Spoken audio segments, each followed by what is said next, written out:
A phenomena is happening right now. 80,000 people, around that number, are playing a single game of Pokemon via Twitch chat. It's called Twitch Plays Pokemon, appropriately enough, and it was created by an anonymous user for reasons.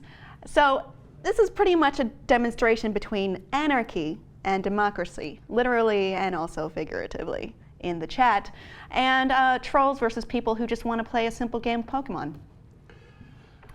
I mean, praise be the helix. Bird Jesus will lead us out. Are you in that church? Absolutely, anarchy all the way. I think that this thing wouldn't be interesting if it wasn't, if someone wasn't trying to go out there and cause a muck.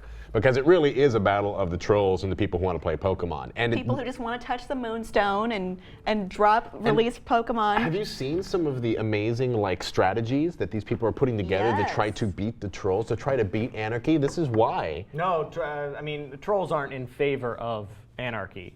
Anarchy is the purest form of the game where every button press counts. Right. So democracy is the majority button press every 20 seconds. Where every vote, they have to vote on every, whatever. Trolls generally just want to waste time in the items menu. Right. Make you fall off ledges, get you lost in a maze. Take away things that you love. Release Jay Leno, the Ratata. Just hit the menu button consistently. And the infamous Start 9 riots. Well, if you're not sure what we're talking about, we have a little video demonstrating how Twitch plays Pokemon. Right.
I mean, science loved them, they tried. That really takes me back. Seeing Jay Leno, seeing Abby. Dux is already out. I'm really sad Dux is already out. they released Jay Leno and Abby and all those other ones. I have a brief history if you'd like to Please. know, the highlights. Yeah, Tim, briefly. Okay, so the sad thing is that when this started, it wasn't very popular, so nobody was documenting it. Since then, we've been 80,000 congruent users, over 20% of which were participating at any given time, hundreds of millions of views over the course of the last 8 days. So I mean, this is huge. We started with Charmander. We threw out the Moonstone and the Nugget. I think the culture started when we got to Mount Moon, and we had to choose between the Helix and the Dome for those artifacts that you find, right? Which formed the Church of the Helix, and then of course, all followers of the Dome were immediately the antithesis of what cast asunder. Yes. Yes. So from there, little factions worshiping the SS Anne ticket broke off. When their Pidgey evolved, it got really overpowered. It soloed a whole area, became Bird Jesus. No, he's not kidding. Its name was Bird Jesus. Its name is Bird Jesus, or some people call it Abba Jesus based on the region. There's a few names that were democratically or anarchically voted on, like AAAATTTTV, all-terrain Venomoth. Yeah. Dux, the Slayer of Trees. Abajas, aka Abba Jesus, or Bird Jesus. Naturally. Drowsy, just Drowsy. I have two favorite storylines here. Jay Leno. No, my first one is Digrat. Digrat. It's a Rattata that eventually evolved into Eradicate. They gave it Dig, which has caused nothing but trouble throughout the course of the game. Because randomly, wherever you'll be in a dungeon, you'll be anywhere, and then Dig will be activated, and you'll be back to a Poké Center.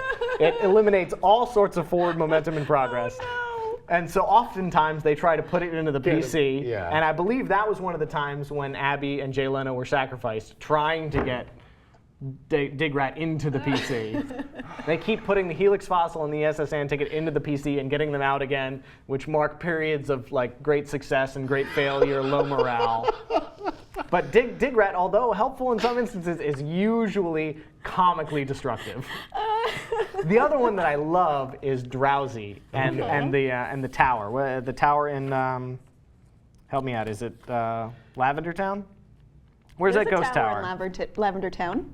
Yeah, Lavender Town is the ghost town. The ghost town, yeah, Yes. the ghost town. So they got a Drowsy. They didn't have anything that could hurt ghosts. They're like, okay, we need to get psychic for Drowsy. This is going to make our life easier. If we all work together, we can do this. They taught psychic to Drowsy and then immediately headbutt replaced it. So they're like, fuck, how are we going to get through this ghost town? We had it in the grass and it's gone, no! They got a Hitmonlee. You choose between a Hitmonlee and a Hitmonchan. They like, okay, great, released Hitmonlee. him. Yeah, we're gonna go to Bill's PC and get it released. They also released Flareon, aka False Prophet. That's a great storyline too. Yes. X-Wing, the Zubat. So this is how everyone Wait, I gets have one thing to say. Yeah. Welcome to hell. Okay, go on. This is amazing to me because this is essentially the greatest like form of Pokemon that you could ever really get into because it's become a community thing and everybody has a say whether they want to or not. It's completely revitalized this game. Yeah. Like nobody watches people playing, Twitch streams of Pokemon. I was going to say this is participation and interaction in its like purest form This and is kind of chaos in its most beautiful, beautiful and horrible chaos. form. Is it gorgeous or is it? Oh, actually, it is a little pretty. How everything just gets. And actually, it's like the sand mandalas that like the monks make, Yes. where they just Oh, are and like then some you asshole. painstakingly are making it, and it takes hours, sometimes days and weeks, just to make the art that you want, only for it to just be swiped away and taken care of. And then I hope that everyone who is out there who's playing Twitch is reflecting on what this means spiritually for them to be participating in something like this, in the creation and destruction of these simple quests much on the work. very first Pokemon. I love that even in periods of democracy, when Right. the community votes, like it's not considered a pure win. No. It's like we couldn't do this in this anarchistic, beautiful Right. chaos. We had to resort to democracy to get it done. I like that, and it's true though, because the more you get to struggle for progress, the more satisfying it is when you actually make it. Oh, but the way there is just. Now, Nothing in No, life is thank you. hard. there are some doom scenarios, Okay. some situations where things would go poorly. All right, so lay them out. So they're afraid to implement Fly, because Fly is no, an they'll even go worse version of everywhere. Dig. Okay. You'll just end up random places on the map. And then once you're in one of those random places, like if they fly to Cinnabar Island and then release the Pokemon that has Fly, they're trapped there forever. They cannot get off that island. So that's the thing they're hesitant to do. Okay. They need Swim, but they missed their chance for Eevee to evolve into Vaporeon to swim in there. So now they need to like catch a fish. They did get the rod to allow them to do that, but I still don't think they have anything that can learn Swim. Oh wow. Okay. They haven't gotten Lapras yet. But the Fly and the Dig, they successfully threw out Teleport when they got How many it, Magikarps which everyone do was they super have? excited about. Yeah. It's like, yes, we did it. We got rid of Teleport. Like, that's a thing they had to band together and do. We need to throw away Teleport. This is going to be bad.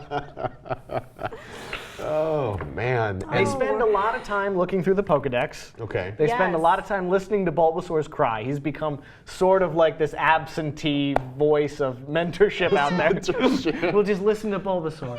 Yes, he will give us wisdom and guidance. He will lead us to the Or it helix. is his moans of agony. So, as he is in purgatory, constant purgatory, which is what it is. This is amazing. Do you feel like that this might be the start of other? I would be shocked if this was the last No, experiment. no. Right. This is an experiment that will be. This is not the last we've heard of this style of gameplay, and it's going to be horrible and beautiful. What do you think of Twitch Plays Pokemon? Have you been a part of it? Did you ruin everything? Did you touch that moonstone to an animal, a Pokemon that didn't need the moonstone? Let us know in the comments below, and please subscribe and don't do that.